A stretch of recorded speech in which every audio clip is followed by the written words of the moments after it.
In 1987, television was a one-way street. Major networks beamed a centralized signal directly into millions of living rooms, and the public absorbed it as a secure, trusted source of information.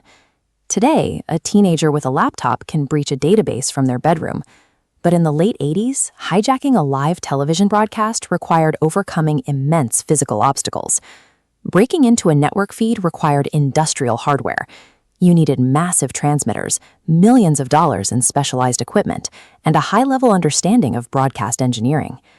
To hijack a channel, a pirate transmitter performs signal overpowering. It projects an electrical wave strong enough to drown out the main broadcast tower. Overriding these high-wattage towers required massive setups considered unreachable by outsiders. But on a quiet November night, that signal was breached. The intruder didn't broadcast a political manifesto or a ransom demand. They filled the screen with 90 seconds of nonsense. The event showed that the massive technological barriers protecting the airwaves could be bypassed by an unknown source with the right equipment. The first disruption occurred in Chicago on November 22nd. During a standard 9 o'clock evening news broadcast, the screen went dark, replaced by a flickering, distorted figure for about 30 seconds.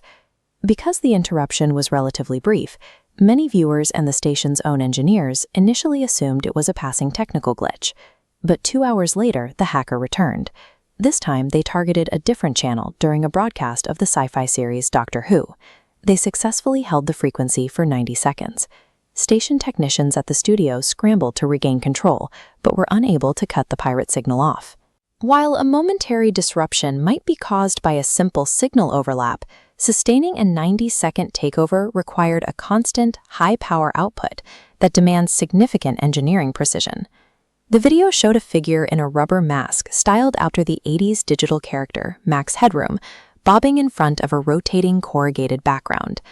The audio was a chaotic mix of distorted babbling, screams, and erratic humming that played over the oscillating visuals.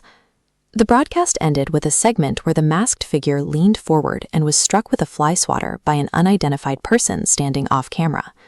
There is a sharp contrast here between the content and the delivery. The video itself was low-budget and juvenile, yet forcing it onto Chicago screens required an expensive, professional-grade engineering setup.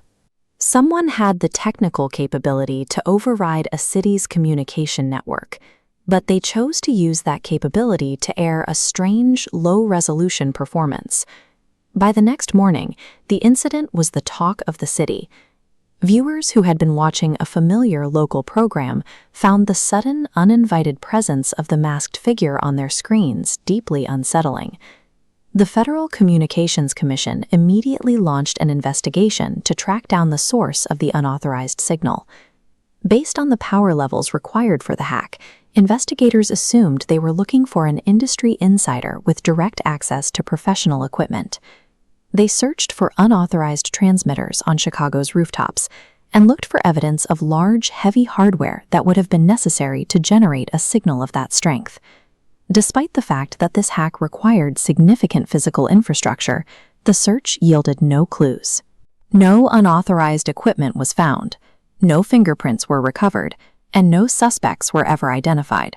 The identity of the hijacker remains unknown.